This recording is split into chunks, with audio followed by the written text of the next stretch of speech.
hombres, ¿no? Esta cuestión tan difícil de encarar desde los testimonios de los sobrevivientes y desde los testimonios de las víctimas del terrorismo de Estado. A la hora de ver, registrar las denuncias, hablar, buscar a los familiares de los desaparecidos homosexuales, notamos de que también había mucho miedo en cuanto a que los familiares no se animaban a decir en primera instancia que sus familiares eran homosexuales y en segunda instancia que eran desaparecidos por el hecho de ser homosexuales. Fue muy difícil el hecho de que ellos tuvieran que hacer una denuncia a Corte Interamericana, a Clamor, a Amnistía Internacional, cuando estos organismos existían, porque Clamor dejó de existir en los 90. Y después hacer que estos familiares se acercaran al resto de las organizaciones para denunciar en democracia. Recién en 2008 hubo una apertura de color, como decimos en Paraguay, porque durante 61 años de gobierno del Partido Colorado y durante 61 años de esos gobiernos fue muy difícil plantear en la agenda de gobierno las necesidades de la comunidad homosexual en Paraguay. Hablar de estos temas, hablar de los desaparecidos homosexuales, hablar de que los homosexuales habían sido perseguidos y seguían siendo perseguidos en la medida en que el gobierno era homofóbico y racista. Recién en 2008 hubo una apertura como de color, a pesar de que la comunidad homosexual, y tiene razón en serlo, muy crítica al gobierno de Fernando Lugo, porque a pesar de que cambió de color, hay unas deudas pendientes con la comunidad homosexual que está en derechos civiles como el matrimonio igualitario, la identidad de género y la no persecución a los miembros de la comunidad. De lo que fue 1959 y 1982 se marcaba en lo que era América Latina como los antecedentes, ¿no?, históricos de la figura del desaparecido por ser homosexual. No el desaparecido por militancia política, no el desaparecido por antecedentes con miembros de la fuerza de seguridad, ya sean políticos, sociales o relaciones en cuanto a crímenes o otros temas, sino más bien a lo que era ser homosexual. En la sociedad machista de Paraguay, recuerdo uno de los lemas que en esta investigación a partir del 2009 se vio, del año 81, de Alfredo Stroessner, que decía: no vamos a dejar a un amoral ni a un homosexual libre en Paraguay, en Asunción. Fue muy intenso lo que fue ese año 1982, la represión de los homosexuales, peor que en 1959, porque ya las Fuerzas Armadas habían aprendido la experiencia de 1959 y ya habían aprendido que los homosexuales como sector social no solo había que desaparecerlos, sino después darles toda una figura de estigmatización y implementar en el tejido social lo que iba a ser verse como el homosexual, no decir el homosexual está desaparecido, asesinado, pero el homosexual también es malo, es perjudicial para la sociedad paraguaya y por ende se merece lo peor. Después de 1982 hubo casos aislados de homosexuales desaparecidos, asesinados, pero ya estos eran asesinados, no eran desaparecidos, no eran torturados, no eran violados, no pasaban por campos de concentración, sino que el odio de las Fuerzas Armadas ya se había intensificado con ellos y habían pasado a ser asesinados. Sus cuerpos no aparecían, sin embargo sobre sus cuerpos no se ejercía la violencia, la violación, la tortura con picana eléctrica y otras técnicas de tortura, ¿no? Recuerdo muy cariñosamente el caso de Ramiro Gabriel Flores, porque él fue el que me cuidó cuando yo tenía un año y medio, un año y medio, y lo asesinan en casa cuando entran a secuestrar a mi familia. Pero recuerdo también a la hora de investigar que en uno de los listados que él figuraba como homosexual, con la carga de la Policía Nacional de Asunción, teniendo en cuenta de que además de militante político era homosexual y por eso la razón de su ejecución sumaria. También estas investigaciones se trató de llevar al contexto argentino con el doctor Joaquín Insausti, que estaba haciendo una investigación de lo que fue la represión en Argentina de la homosexualidad, que lamento que no haya podido venir acá a este panel para que haya podido compartir con nosotros lo que es esa investigación tan valiosa en plena construcción. Pero lo que sí pudimos ver con Joaquín es que no había rastros, si bien se habla de 400 homosexuales desaparecidos en Argentina, de una intención de parte de las Fuerzas Armadas de erradicar la homosexualidad en su conjunto, como fue en Paraguay, de humillarla, de dejarla a la vista de la sociedad paraguaya como los 108, como los otros, como los que se precisaba exterminar para una posterior mejora de la sociedad paraguaya en términos sociales y culturales. Eso era la contextualización de Paraguay. Nuestra investigación está abierta para los que desean acercarse y ver los registros de desaparición forzada, los expedientes, los casos, las denuncias de los familiares. Se pueden acercar a la Comisión de Derechos Humanos de Paraguayos. La investigación todavía no ha sido finalizada, concretar un informe. La investigación, sí, como otras investigaciones, la Comisión encaró el carácter de archivos vivos y de investigaciones vivas, por ende no se van a cerrar nunca. Están abiertas continuamente a lo que puede ser los posteriores casos, o aparición de casos, desaparición forzada, ejecución sumaria, el testimonio de familiares y víctimas. De estos periodos quería afirmar también de que el año 1982 solo pudimos recoger el testimonio de 3 sobrevivientes, 2 de ellos hombres y una de ellas una mujer, que sobrevivieron a estos campos de concentración y que pudieron dar el testimonio a la Corte Interamericana y a la Comisión de Derechos Humanos y al Movimiento Nacional de Víctimas en cuanto a que afirmar que habían visto a homosexuales desaparecidos en esos campos de concentración, que habían sido torturados, que habían sido violados y de que ellos no se sabía más nada.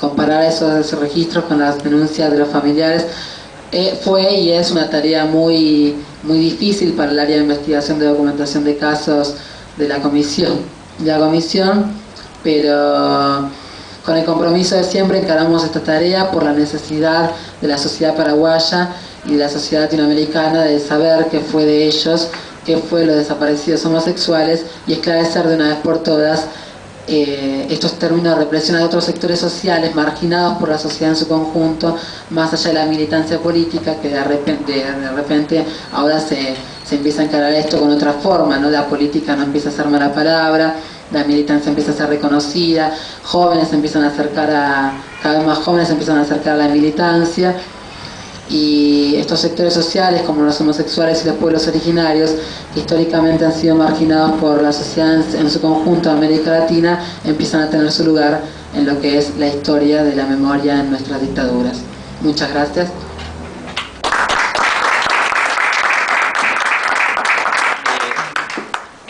Si les parece bien, yo voy a hacer una pequeña introducción y le paso la palabra a Hernán, porque Hernán conoce mucho más que yo lo que fue el periodo organizativo y de la AAA. El asunto es así, yo le puse una visión peronista porque en general creo que la visión que tenemos de la homosexualidad la importamos de los Estados Unidos, lo cual es totalmente lógico porque es la única revolución homosexual triunfante del mundo y todas las revoluciones triunfantes se copian. Ahora, la revolución homosexual norteamericana no es repetible en la Argentina porque los actores son distintos. La homofobia que hay aquí no es la de allá.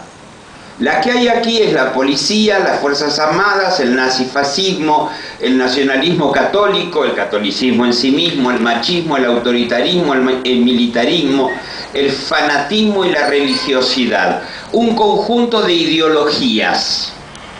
Y después de que el primer peronismo revolucionó la sociedad argentina, a principios del segundo peronismo, quedó estratificada en una clase alta, con oligarquía, iglesia y ejército, una clase media con profesionales a los que se adicionaban los estudiantes empleados y una clase media baja que proveía servicios a las ciudades.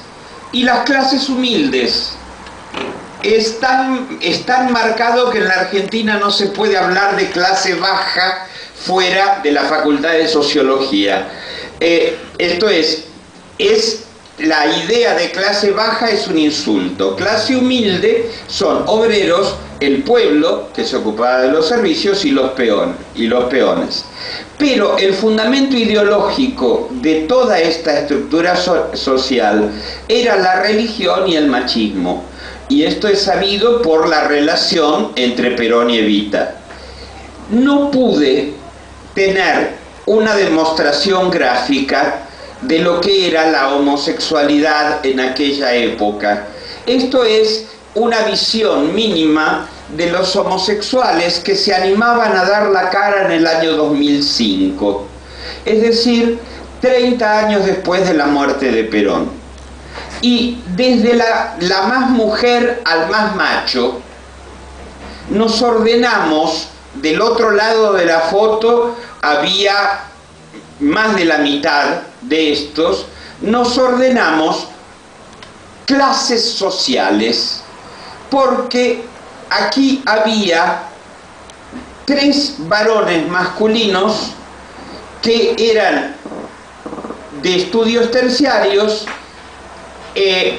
algunos afeminados empleados y trans, y chicas trans. Por lo que nosotros pudimos saber, se puede obtener una foto que corresponda, una foto o una descripción que corresponda a cómo quedó la homosexualidad después del 55, entre el 55 y el retorno de Perón. Las trans de clase alta están bien documentadas en el libro de Bazán. Yo creo que pidiéndoselo, la búsqueda de las trans de clase alta de la década del 40, del 50 y del 60 tiene que poderse encontrar. Los afeminados iban a la iglesia y, siendo afeminados, ocupaban lugares destacadísimos en la iglesia. Ahí está Monseñor Laguna. Ahora, es como siempre el correr con el manto por la iglesia era parte de los estudios de primer año en el seminario. Y todos los homosexuales masculinos iban, si eran de clase alta, al ejército. Ahora, la clase media se dividió seriamente entre profesionales y oficios por el nivel educativo, como no lo había pensado Perón. El nivel educativo de esta foto son los homosexuales masculinos, y los homosexuales afeminados no alcanzaron más de la escuela secundaria, y la clase baja era prostituta o entretenimiento, son las trans. Y los peones y obreros no se los veía, porque los peones y obreros se casaban, fracasaban en sus matrimonios, y además la cultura dominante de la clase baja era la de darle un hijo, una hija a la madre. De todas maneras, eran las profesiones donde se aglomeraban los homosexuales de la clase baja, eran la enfermería, la gastronomía, y allí iban todos como moscas a la miel. Es interesante que ustedes vean que el peronismo coincide con la derecha en cuanto al